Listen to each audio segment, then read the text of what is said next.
अस्सलाम वालेकुम प्यारे दोस्तों। जैसी गरीबी अल्लाह के प्यारे नबी हजरत मोहम्मद सल्लल्लाहु ताला अलैहि वसल्लम के घर आई, वैसी गरीबी दुनिया में किसी के घर नहीं आई। आप सल्लल्लाहु ताला अलैहि वसल्लम के घर में 2-2 महीनों तक चूल्हा नहीं जलता था, फिर भी आपने कभी कोई गिला शिकवा नहीं किया। प्यारे दोस्तों, आज के इस वीडियो में हम आपको अल्लाह के नबी सल्लल्लाहु ताला अलैहि वसल्लम के घर की गरीबी का और आपके सब्र का एक ऐसा वाक़या बताएंगे जिसको सुनकर यकीनन आपकी आंखों में भी आंसू आ जाएंगे और आपका ईमान ताज़ा हो जाएगा। इसीलिए आज का ये वीडियो आप सभी के लिए बहुत ही खास है। आप इसको आखिर तक जरूर देखें और अगर आपको अल्लाह के प्यारे नबी से सच्ची पक्की मोहब्बत है तो आप कमेंट बॉक्स में या रसूलल्लाह जरूर लिखें। प्यारे दोस्तों, एक मर्तबा रात के वक्त में अल्लाह के प्यारे नबी हजरत मोहम्मद सल्लल्लाहु ताला अलैहि वसल्लम सो रहे थे। आपको नींद नहीं आ रही थी, इसीलिए आप कभी इस करवट पर सो रहे थे तो कभी उस करवट पर, यानी कि आप बेचैनी की हालत में करवट बदल रहे थे। फिर आप अपनी चारपाई के किनारे पर आ गए और अपने पेट मुबारक को कसकर दबाया और फिर सोने की कोशिश करने लगे। ये देखकर आपकी बीवी हजरत आयशा रदियल्लाहु ताला अन्हा उठकर बैठ गई और पूछने लगी, या रसूलल्लाह सल्लल्लाहु ताला अलैहि वसल्लम, आपको क्या हुआ है? तो ये सुनकर अल्लाह के प्यारे नबी हजरत मोहम्मद सल्लल्लाहु ताला अलैहि वसल्लम उठकर बैठ गए और कहने लगे, ऐ आयशा, भूख बहुत लगी है, इसीलिए भूख की तड़प को दबाने की कोशिश कर रहा हूँ। ये सुनकर हजरत आयशा रोने लगी और कहने लगी, या रसूलल्लाह, फिर आप अल्लाह से रोटी मांगते क्यों नहीं हो? इस पर अल्लाह के नबी सल्लल्लाहु ताला अलैहि वसल्लम ने फरमाया, ऐ आयशा, नहीं मांगूंगा, इसी भूख की हालत में अल्लाह से मुलाकात करूंगा। प्यारे दोस्तों, हजरत आयशा रदियल्लाहु ताला अन्हा फरमाती है कि 2-2 महीनों का वक्त गुजर जाता था, हमारे घर में चूल्हा नहीं जलता था और फांकों पर फाके होते रहते थे। इसी तरह से एक मर्तबा अल्लाह के प्यारे नबी हजरत मोहम्मद सल्लल्लाहु ताला अलैहि वसल्लम मस्जिद नबवी में तशरीफ फरमा थे। इतने में आपके पास में एक सहाबी आए, आकर अपने पेट से कपड़ा हटाया और कहने लगे, या रसूलल्लाह सल्लल्लाहु अलैहि वसल्लम, 2 दिनों का भूखा हो, देखो मैंने पेट पर पत्थर बांधा हुआ है। प्यारे दोस्तों, जिनके लिए अल्लाह ने ये सारी कायनात बनाई, जिनको अल्लाह ने अपना हबीब कहा, जिनके चेहरे की कस्में उठाई, जिनके मुंह से निकले हुए बोल की कस्में उठाई, इतनी बड़ी हस्ती, लेकिन उस सहाबी की ये बात सुनकर आपने फरमाया, ऐ सहाबी, जरा इधर आओ। फिर आपने अपने पेट से कपड़ा हटाया और कहने लगे कि देखो। तो सहाबी ने देखा कि आपके पेट पर 2 पत्थर बंधे हुए हैं। ये देखकर वो सहाबी अपनी भूख भूल गए और आंखों में आंसू लिए वापस चले गए। दोस्तों, इतनी बड़ी रिसालत, इतनी बड़ी नबूवत, मगर अपनी उम्मत के गरीब लोगों को तसल्ली देने के लिए, अपनी उम्मत के मालदार लोगों को सबक देने के लिए कि अल्लाह इज्जत दे तो कभी भी अपनी हैसियत को ना भूलो, और अगर अल्लाह ना दे तो अपने प्यारे नबी की कुर्बानियों को ना भूलो। अल्लाह के नबी ने तो ऐसा इसीलिए किया। अगर आप चाहते तो अल्लाह ताला आपको सोने चांदी के पहाड़ अता कर देता, मगर आपने उन चीजों की ख्वाहिश नहीं की। एक मर्तबा अल्लाह के प्यारे नबी हजरत मोहम्मद सल्लल्लाहु ताला अलैहि वसल्लम एक बाग में तशरीफ ले गए। हजरत अब्दुल्ला इब्न उमर भी आपके साथ में थे। सुबह का वक्त था। आपने देखा कि बाग में खजूर गिरी पड़ी है। ये देखकर आप सल्लल्लाहु ताला अलैहि वसल्लम ने वो खजूर उठाई, उनको साफ किया और फिर खाने लगे। फिर आप अब्दुल्ला से कहने लगे, ऐ अब्दुल्ला, तुम क्यों नहीं खाते हो? तो इस पर वो कहने लगे, या रसूलल्लाह सल्लल्लाहु अलैहि वसल्लम, मुझे भूख नहीं है। इस पर आपने फरमाया, ऐ अब्दुल्ला, मुझे तो 4 दिनों की भूख है, आज 4था दिन है, रोटी का एक जर्रा भी पेट में नहीं गया है। ये सुनकर हजरत अब्दुल्ला की आंखों में आंसू आ गए और वो रोने लगे।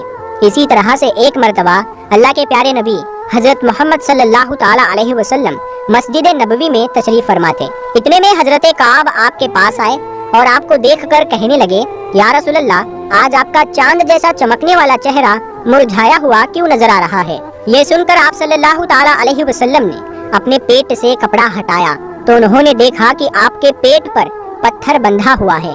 फिर आप सल्लल्लाहु ताला अलैहि वसल्लम ने फरमाया, ऐ काब, आज 3 दिन गुजर चुके हैं, पेट में एक रोटी का टुकड़ा भी दाखिल नहीं हुआ है।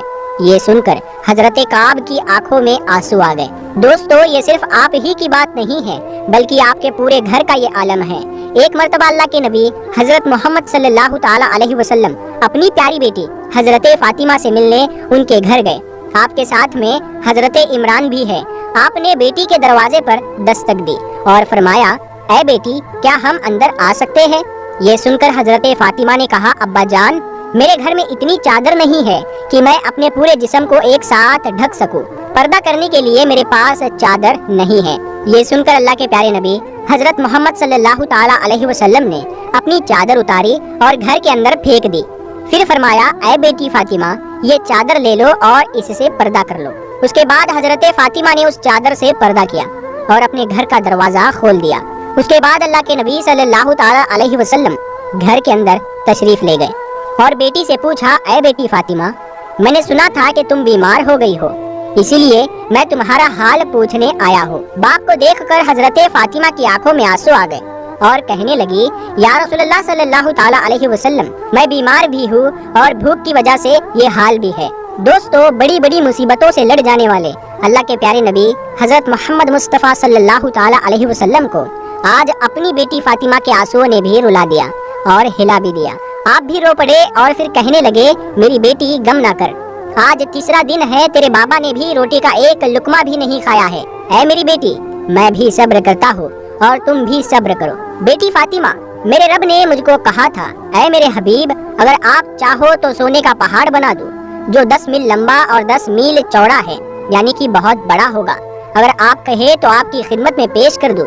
لیکن یہ سن کر میں نے کہا نہیں یا اللہ مجھے سونے کا پہاڑ نہیں چاہیے، میں ایک دن بھوکا رہوں گا اور ایک دن کھانا کھاؤں گا۔ پھر آپ صلی اللہ تعالی علیہ وسلم نے فرمایا اے بیٹی فاطمہ کیا تجھے یہ عزت کافی نہیں ہے کہ اللہ نے تجھے جنت کی عورتوں کا سردار بنا دیا ہے؟ کیا یہ سرداری کسی سونے چاندی کے پہاڑ سے کم ہے؟ پیارے دوستو ہم آپ کو یہ بھی بتا دیں کہ اللہ کے پیارے نبی حضرت محمد صلی اللہ تعالی علیہ وسلم نے حضرت حسن اور حسین سے بھی بہت محبت کی ہے۔ آپ ان کو کہتے تھے اے میری آنکھوں کی ٹھنڈک، میرے جگر کے ٹکڑے، میرے سینے کی ٹھنڈک، میرے دو پھول۔ یہ سارے پیارے پیارے الفاظ آپ حسن اور حسین کے لیے کہتے تھے، یعنی کہ اللہ کے نبی حضرت حسن اور حسین سے اتنی زیادہ محبت کرتے تھے، اسی لیے جب بھی ان کو بھوک کی وجہ سے حضرت حسین اور حسن کی رونے کی آواز آپ سنتے تھے تو آپ تڑپ جاتے تھے، لیکن پھر بھی آپ نے کبھی اللہ سے روٹی نہیں مانگی، کیونکہ اللہ کے پیارے نبی حضرت محمد صلی اللہ تعالی علیہ وسلم کو اپنی امت کے غریب لوگوں کو تسلی دینی تھی کہ اگر میں فقیر بن کر جا رہا ہوں تو تمہارے اوپر بھی یہ امتحان ضرور آئے گا، اس کو تم بھی برداشت کرنا۔ پیارے دوستو اللہ کے پیارے نبی حضرت محمد صلی اللہ تعالی علیہ وسلم نے اپنے گھر میں یہ دکھ دیکھا، اپنے اولاد کو ذبح ہونے کو قبول کیا تاکہ آئندہ آنے والی امت کا غم اور غریب طبقہ گلہ نہ کرے، کوئی شکوہ نہ کرے اور صبر کرے اور حرام راستوں پر نہ جائے اور مالدار لوگ فقر نہ کرے کہ میں ایک بہت بڑا آدمی بن گیا ہوں، میری اتنی بڑی فیکٹری بن گئی ہے، میری اتنی زیادہ کمائی ہونے لگی ہے۔ یہ سوچ کر کوئی بڑا آدمی، کوئی امیر انسان گھمنڈ نہ کرے۔ یاد رکھے یہ جو بڑائی کی چیزیں ہیں اصل میں یہ چھوٹی چیزیں ہیں۔